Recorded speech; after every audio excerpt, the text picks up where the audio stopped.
Madam President, I've come to the floor a couple times and talked many times to my constituents back home in Alaska about the importance of ensuring that we have a balanced approach, how we deal with this incredible debt crisis that we're in, how we manage to create some certainty, not only for today, but into the years to come. We wanted to make sure not only did we create certainty, but we also did what we can to protect the working families, honoring our commitment to seniors and veterans, and letting our small businesses know that we stand behind them, we want them to be successful, and we want them to create some certainty out there so they can expand their operations and opportunity. You know, as I'm sitting here in Washington, D.C., and it's whatever temperature it is outside right now, probably close to 100, maybe 80, 90% humidity. Sometimes I think maybe we could have got this done quicker if we just turned the air conditioning off in these buildings, and probably would have got better results quicker. But we are where we are. We're in the last 24 hours or so before we have to make a decision what to do with the proposals, the solutions that have been presented.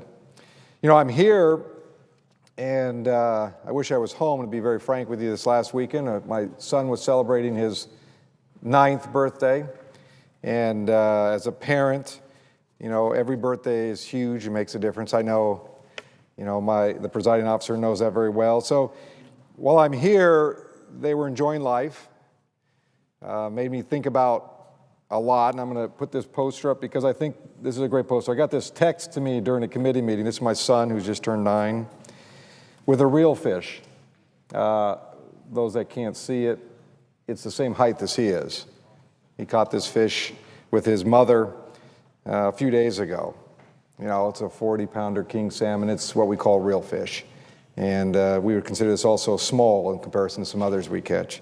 But why, when I got this text, and that's what's so great about technology today, he sends me little notes and little comments during meetings and wants to make sure that I'm connected to what he's doing back there. But this debate that we're having, this moment in time to figure out where we're going, is about the Jacobs and the others of his age and not even born today, what we're going to do.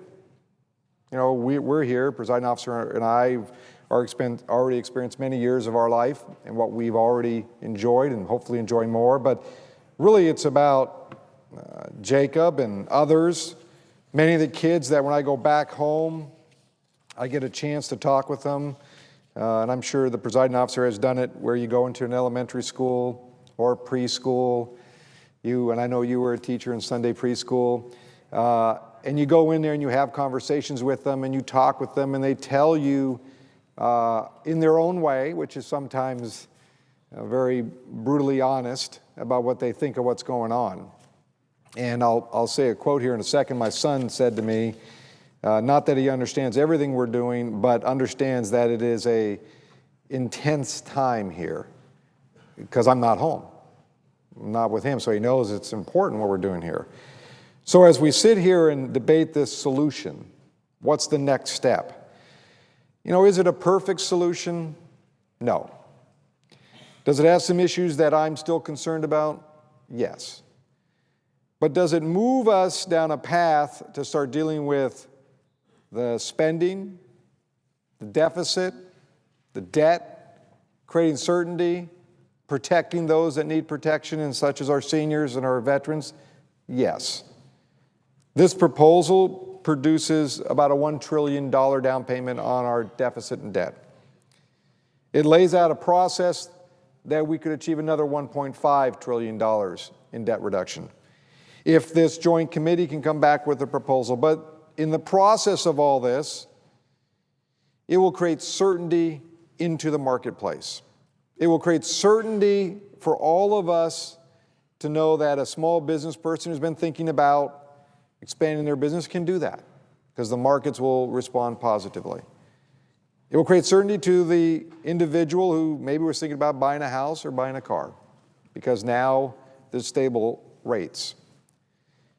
For those that are putting money aside for education for their young family, us putting money aside for Jacob for his college, know now that the markets are safer, the bonds we invest in are safer, and that the market is better, and that his future is a little bit more secure if we do the right thing over the next 24 hours. But still knowing that it's not the perfect deal. It's evenly split between discretionary, cutting half in discretionary, and half in Pentagon waste. Still ensuring that we are a secure nation in protecting our defenses, but cutting what I would consider opportunities within the Pentagon to reduce. You know, as we sit here today and I think about Jacob's future and where he could be and all the kids that I see back home, there's an enormous amount of opportunities. Or the pages that are sitting here in this room, or the kids that are here during the summer running around Washington, D.C. and seeing these great monuments. That's what we're here to do for this generation and future generations. That's our task. Making decisions based on that, not on what our next election cycle will be. Should we get elected? Should we not get elected? Will this look good on a brochure? Will this not look good on a brochure? Those that plan that kind of, or have that kind of thinking, are not about this country, are not supporting what this country is all about.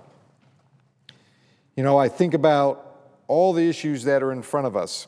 There's no more critical issue that, at least in my last 3 years, almost 3 years now, that I've had to deal with. Is there a component missing in this deal, in this solution? Yes.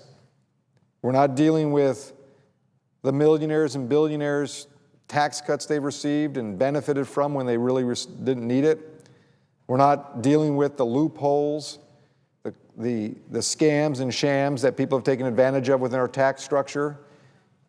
We haven't resolved the question of fairness in our tax structure, so the middle class doesn't continue to carry the burden. We have not created a tax reform strategy that creates an opportunity for us to be more competitive in this world economy. We know that's a big piece of this, though. I'm hopeful that the Joint Committee made up of Democrats and Republicans will present to us a plan before Thanksgiving, and that we can sit back and look at that plan and realize it is in addition to what we're doing, hopefully in the next 24 hours, is creating more fairness. But those that are out there, and I know, you know, the amazing thing about here, and I know, Madam President, you know this place is an unbelievable place for media. You breathe, they report it. You sneeze, they report it. And there'll be 2 opinions on how you sneeze. Maybe 3, maybe 4. Because that's how it works here. They feed on every word you say, everything you do. And I know some are out there bragging that this is a great deal because it just does cuts and it doesn't deal with revenues. And then there's others that say it doesn't deal with revenues or it hurts Social Security. You can tell when that all occurs, that's probably not a bad plan because there's so much that people don't like of each element, or there's elements they don't like. But we do need to deal with revenues at some point here. We will need to deal with a tax reform policy that brings balance and brings fairness, where the middle class does not continue to be holding the bag for everything. I know there's a proposal that Senator Wyden, Senator Coates, myself have proposed. It's bipartisan. It's tax reform, creates simplification, creates a more corporate competitive rate, reduces the rates down for individuals, but gets rid of a pile of these loopholes, these scams and shams that people have taken advantage of so they don't have to pay their fair share for the services and the benefits we all receive in this great country. The roads we drive on, the schools we get to go to, our kids get to go to, the defense of this country, the border protection of this country, the safest food in the world. I mean, you name it, we have it. That's why we're the envy of every country in the world of a place to be and raise your family. But as I look at, again, this picture, and yes, I'm doing a little marketing of Alaska salmon. I would be remiss if I didn't do that. I think about Jacob's future and what he has and what his potential is. But I also think about, because as he celebrated his birthday, my father-in-law passed the same day, about his dream when he was a young man working in Connecticut. He bought a house in New Haven as he went off to Vietnam, served his country, was a colonel as he retired in the Army, and then he sold that home to buy what's in the background here, his cabin for his grandson, to enjoy the fruits of his life and what he enjoyed of his American dream. That's what this is about. It's about making sure that this generation and the future generations can also have that American dream. That they have choices and options not restricted by politics or the financial condition of this country, but have huge opportunities.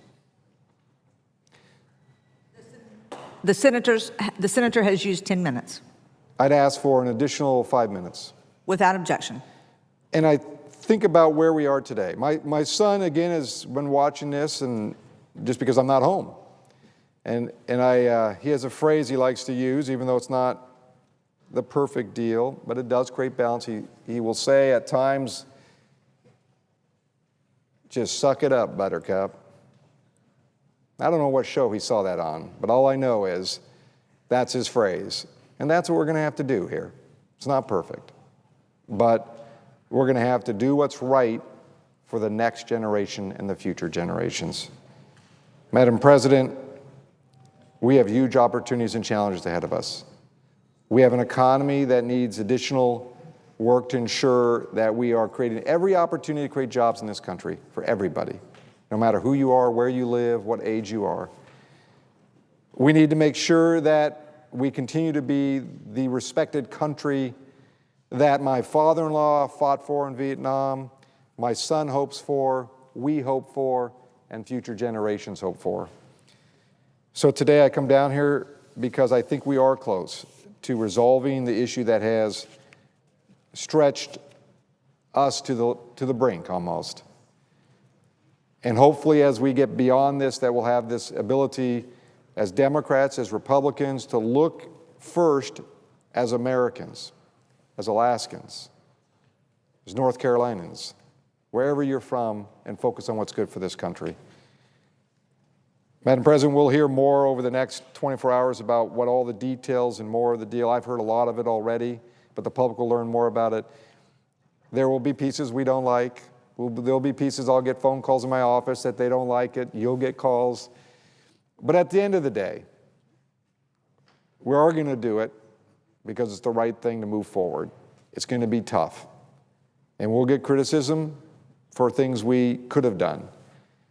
But we are where we are, and we need to move forward. Madam President, as my son would say, we just got to suck it up, Buttercup.